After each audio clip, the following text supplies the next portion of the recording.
On passe à présent à une autre fille qui a eu aussi une super idée. Ouais, et qui est une fille qui arrive à parler avec 400 000 personnes en même temps. Nous vous Son demandons nom. d'accueillir Marjolaine Grondin. Marjolaine, c'est à toi.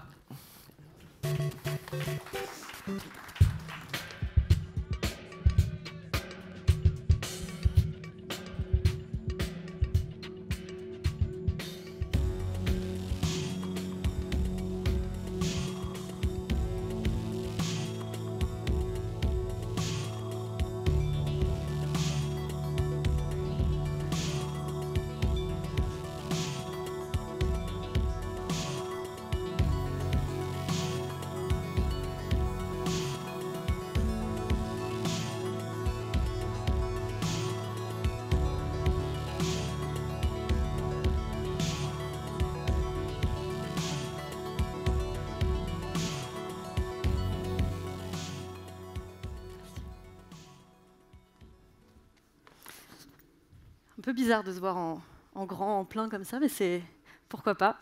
Bonjour à tous, je m'appelle effectivement Marjolaine Grondin et je suis la cofondatrice et la CEO de Jam. Avant de vous parler de chatbot, de fin des interfaces, d'intelligence artificielle, je vais vous parler de ce type qui a l'air plutôt confortable. Là, on est peut-être un peu jaloux. On a tous un ami comme ça sur Facebook ou dans la vraie vie qui a un job génial, plein de responsabilités, mais en même temps plein de temps pour lui, qui parcourt le monde, qui connaît les bonnes adresses. Voilà, je vois qu'on visualise un peu cet ami qu'on a. Alors, ce serait bien qu'au lieu de poster des super vidéos, des photos aussi chouettes qu'un peu énervantes, il nous en fasse part, il nous fasse découvrir ses idées, ses adresses, ses bons plans, tout ce qu'il lit, découvre, etc.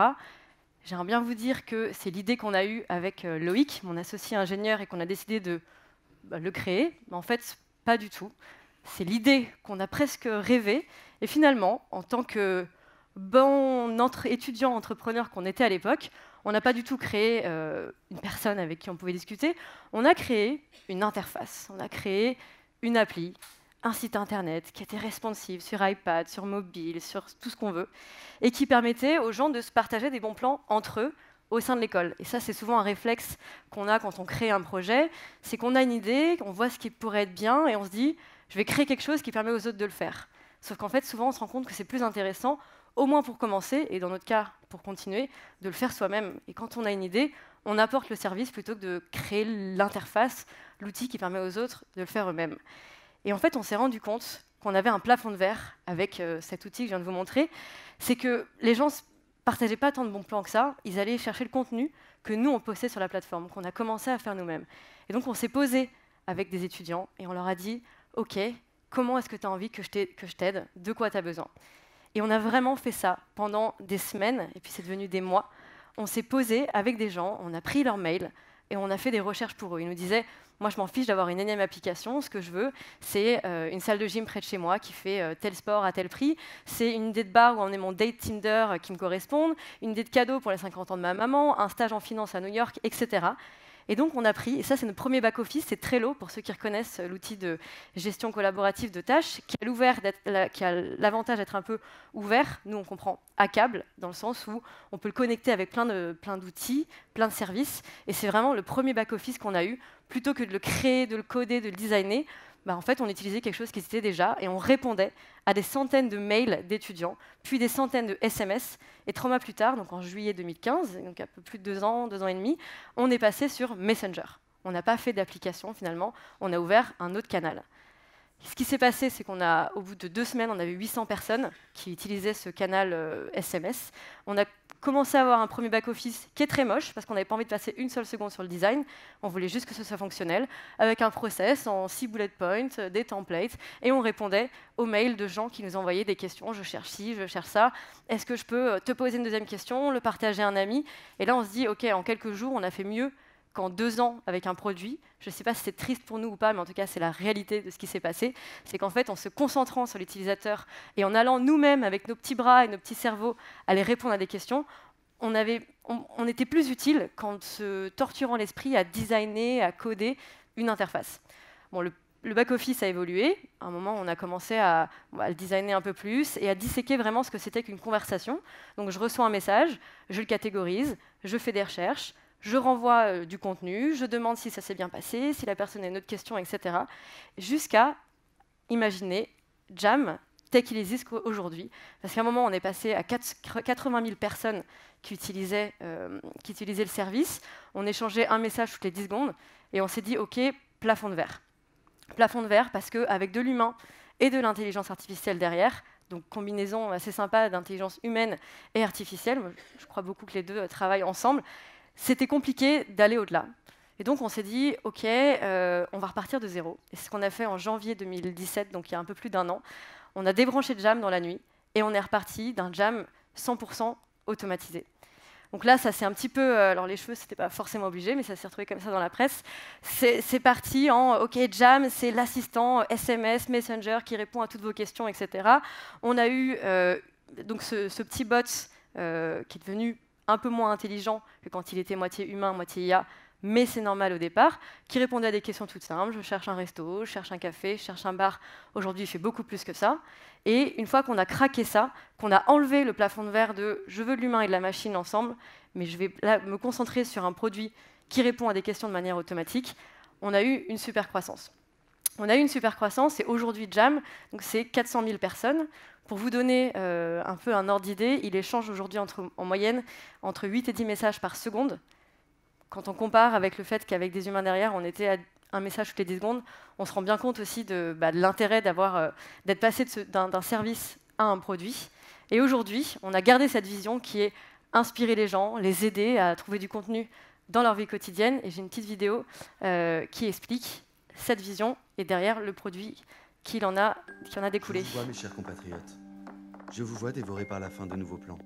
D'idées originales, cette soirée barbecue techno, cette recette magique de pizza maison à l'aubergine. Et pourtant, quand il s'agit de s'y mettre, je vous vois aussi recroqueviller dans vos canapés. C'était sûrement trop loin finalement. On était peut-être trop dimanche ou trop lundi. Vous avez raison. Pour le moment, vivons heureux, restons planqués. Eh bien moi, Jam, moi je vous dis non. Moi je dis que l'aventure c'est tous les jours. Je dis qu'on a 7 vies de moins que les chats, même si on a 7 fois plus d'années que les chiens. Et je dis qu'il est grand temps de se bouger, d'apprendre, d'explorer, de découvrir, de prendre la routine et la paresse dans les bras et de leur casser le dos. Alors ouvre ton Messenger, parle-moi de toi, dis-moi ce qui te plaît, et je t'emmène, on s'en va. Ou alors on reste chez nous, mais on fait un truc pas comme hier. Jam, jamais 2 fois la même journée. Et pour répondre à cette vision, le bot derrière.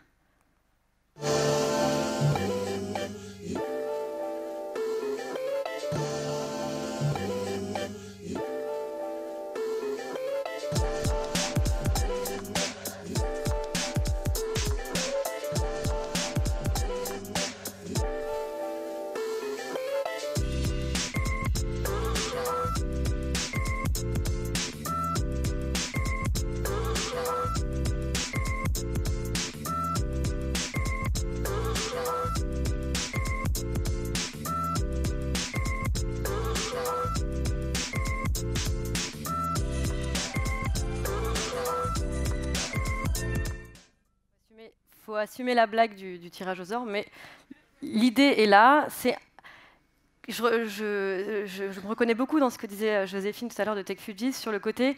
L'objectif, c'est pas de se faire plaisir, de réfléchir à j'ai envie de designer une application, j'ai envie de réfléchir à une interface, à des fonctionnalités, un design, etc. C'est vraiment d'essayer de comprendre le problème à la source et d'y répondre sans se faire plaisir. L'entrepreneuriat, quoi qu'on fasse quand on fait un projet, le but c'est pas de briller, de se faire mousser, de mousser son ego, c'est vraiment de dire quel est le problème, comment les gens ils le comblent aujourd'hui et qu'est-ce que je peux ajouter qui ne viennent pas casser leur expérience utilisateur, qui ne viennent pas casser leur journée, leurs habitudes, mais plutôt apporter un peu de valeur. Et c'est ce qu'on retrouve dans un chatbot, c'est ce côté il n'y a pas d'application à télécharger, il n'y a pas besoin d'apprendre à l'utiliser, il n'y a pas besoin d'avoir du réseau, du Wi-Fi, la batterie, etc. C'est vraiment, je l'utilise sur Messenger, sur une autre table de messagerie, de façon hyper simple. Donc Jam aujourd'hui, c'est le plus gros chatbot en France, donc avec plus de 400 000 personnes qui l'utilisent, et un modèle qui est basé sur du contenu et des questions. Et finalement, c'est ça une conversation, c'est je prends la parole, j'écoute, je construis. Aujourd'hui, Je pense qu'on a eu raison de faire ce pivot qui était difficile. C'est facile à raconter en 4 secondes sur scène en disant « Ah, on a tout jeté, 2 ans de travail, puis on est reparti à zéro ». C'est même marrant. Mais en fait, c'est pas du tout marrant quand on ne sait pas quoi faire pendant 2 semaines et qu'on se dit juste « C'est pas j'ai une idée de fou, on va le faire ». C'est plutôt « Ça marche pas, faut arrêter et faut trouver une autre idée ». Donc c'est pas pareil de le vivre en temps réel que de le raconter a posteriori. Et on raconte souvent les histoires a posteriori, mais il ne faut pas oublier que la réalité, c'est accepter aussi que pendant un moment, pendant 2 semaines, on vient au bureau et on ne sait pas ce qu'on fait. C'est aussi se dire, il y a de l'humain, il y a de l'IA, et nous, on y croit parce qu'on croit à ce paradigme un peu des deux. Se dire, en fait, on est bloqué, on a encore une fois un plafond de verre, donc on repart à zéro et on réessaye autre chose. On a quand même fait ce pari, on avait 80 000 personnes, de repartir à zéro en janvier de l'année dernière, donc c'était pas rien. Finalement, on a fait un pari et ça a payé. Et aujourd'hui, on a eu pas mal de reconnaissances, dont Facebook, qui est quand même assez cohérent pour nous, et d'avoir une reconnaissance de ceux sur qui on crée en fait notre produit, qui dit que Jam est super, et ça c'est cool. Le fait aussi d'être... C'est pas des slides égaux, c'est vraiment pour montrer que quand on croit en ce qu'on fait et qu'on prend des risques, et que même si au début ça peut paraître bizarre, en fait, il y a de toute façon une récompense intellectuelle qui nous est très très chère avec notre équipe. C'est je vais être très prospectif, et oui, économiquement, l'équation, elle n'est peut-être pas aussi belle que de faire quelque chose qui a prouvé qu'il marchait et de le répéter, etc. Mais ça permet aussi de s'intéresser à plein de sujets qui n'existent pas encore, d'inventer des choses. Et ça, nous, on trouve ça génial. On a réussi à montrer qu'un bot, c'était un outil légitime pour aller toucher une nouvelle audience, pour aller surtout comprendre une nouvelle audience. La raison d'être de l'entreprise Jam, c'est comprendre les millennials et les aider à grandir. Et c'est ce qu'on fait avec nos utilisateurs et avec nos partenaires, que ce soit des marques, des médias, etc. On passe beaucoup de temps à discuter avec nos utilisateurs sur plein de sujets, même des sujets sociétaux. Et souvent, on était hyper fiers d'avoir une pleine page dans Ouzbek Erika, un magazine qu'on admire beaucoup. Et voilà, parce que c'est un sujet qui nous a tenu à cœur d'évoquer avec nos sujets avec nos utilisateurs à la rentrée. Très spontanément, on en a parlé et on a eu de très bons échos. Et on a Facebook, effectivement, qui nous soutient. Et notamment qui nous met en avant sur le Store Messenger, ça nous donne un bon coup de pouce. Tout ça pour dire, quand on croit en quelque chose, qu'on est humble dans la mesure où nos convictions, c'est plus j'ai envie d'aider les gens, j'ai envie de créer quelque chose qui corresponde à la réalité de nos utilisateurs, et surtout pas j'ai envie de me faire plaisir, il y a des très belles choses qui peuvent se passer. Et nos utilisateurs en sont les premiers à nous faire remonter. C'est surtout ça qu'on trouve génial. Très bonne ambiance, je trouve ça génial. IA très performante. C'est Jam, j'adore. Alors, je ne sais pas toujours ce que ça veut dire, mais en tout cas, c'est cool et ça fait toujours plaisir de voir toute la journée des gens qui nous disent à quel point Jam a fait une différence super positive dans leur vie quotidienne. Merci beaucoup. Merci Marjolaine. Je ne sais pas si je reste ou... Alors, je tiens à préciser que Thierry n'a pas choisi les intervenants, parce que là, ça fait 2 d'affilée. Non, mais nous aussi, on adore Marjolaine, il n'y a pas de débat. Non, j'avais juste noté que tu étais ami imaginaire avec Benoît Hamon, et on en discutera tout à l'heure. En tout cas, on a parlé de l'intelligence artificielle, on va...